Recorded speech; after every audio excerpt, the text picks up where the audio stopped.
Good morning, geeks, nerds, ladies and gents. So today's video, Kingdom Under Fire 2, and I'm going to be looking at the 5 separate character classes available in the game. Now, all of these classes bring their own set of strengths, weaknesses, skills, and playability to you. So obviously have a play through all of these character classes and see what is the best fit for you. So there's quite a range and quite a variety of different classes, even though there's only 5 at this time in the game. Hopefully they'll be bringing a few more in the future. However, without further ado, let's get into it, have a look and explore these different character classes.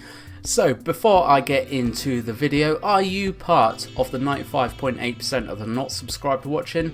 If you are, please do consider subscribing if you are enjoying this game, because there's going to be loads of videos coming up on the channel of this game. Make sure you hit the notifications bell as well, so this will notify you as soon as I release a video.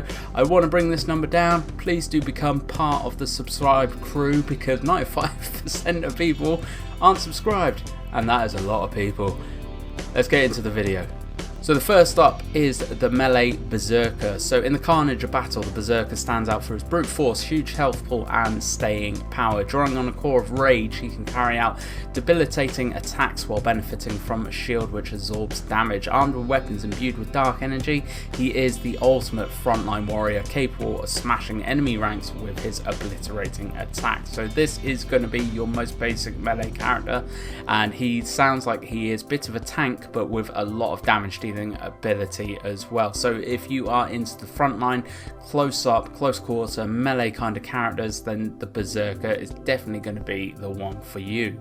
Moving on to the Elementalist. So this is the mage kind of character class. Now the Elementalist is a skilled and versatile mage capable of channeling the power of elements in both attack and defense. Don't be taken in by her diminutive stature. Despite her size, she can use magic to summon companions to fight to her side and terrorize her opponents. So as I said, this is the mage character class. This is going to be quite a high damage dealing class with some defense skills in there as well, plus the ability to actually summon companions to fight alongside. So possibly a little bit of necromancy there. However, if it's not necromancy and she's just summoning normal troops, this is going to be obviously benefiting you in terms of attack power and the different strategies and everything you can use as well, because you're going to be able to summon more troop numbers, you're going to be able to flank, you're going to be able to rear attack, and you're going to be able to set yourself up into a position where you're going to be able to do quite a lot of damage very quickly with very high powered magic skills. Moving on to the Gunslinger. So this guy runs around with a sword and a gun, and he looks like he's going to be one of the better damage dealing classes as well. So the Gunslinger prefers to lock horns with enemies immediately, usually being among the first to break their lines. A versatile combatant, the Gunslinger effortlessly switches between sword and pistols, utilizing an array of combos to attack individual targets and unleash area of effect attacks. His ammunition resource can be replenished by stringing together sword combos. So getting up close and personal, hitting things with your sword, getting into the front of the battle and dealing damage is going to replenish your ammo, so you can retreat back and use your gun at range as well. So if you like playing a bit of both melee and range, the Gunslinger is going to be the one for you. And actually the Gunslinger is probably going to be the first class that I actually play, because I do enjoy getting up close and personal, but also playing back in the range as well when I need to fall back and actually take some pot shots and do a bit of damage from range. So the Gunslinger is going to be pretty good at melee and range, and it's going to be definitely one of the more offensive classes. So next up for the character classes is the Ranger. So this girl literally sits right at the back doing loads and loads of offensive range damage. However, she can get up close and personal and do a little bit of melee with her dagger, short sword as well. So swift and adept in both range and melee combat, the Ranger exhibits a fascinating array of skills with daggers, rapidly switching to her bow where necessary to catch enemies at a distance off guard.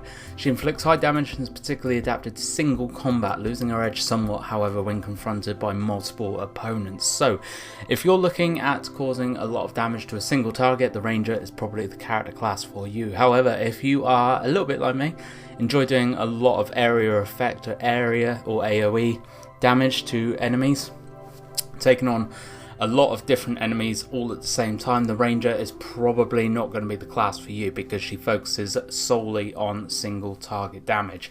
However, if you do enjoy being that person that can really do a lot of damage to a single target like a boss or something, then the Ranger is going to be the character class for you. So last but not least is the Spell Sword. So with her mastery of ice and lightning magic, the Spell Sword is a powerful adversary who shouldn't be underestimated. A relative of the Dark Elves, she recombines her magical runes to produce ever new attacks or to heal herself.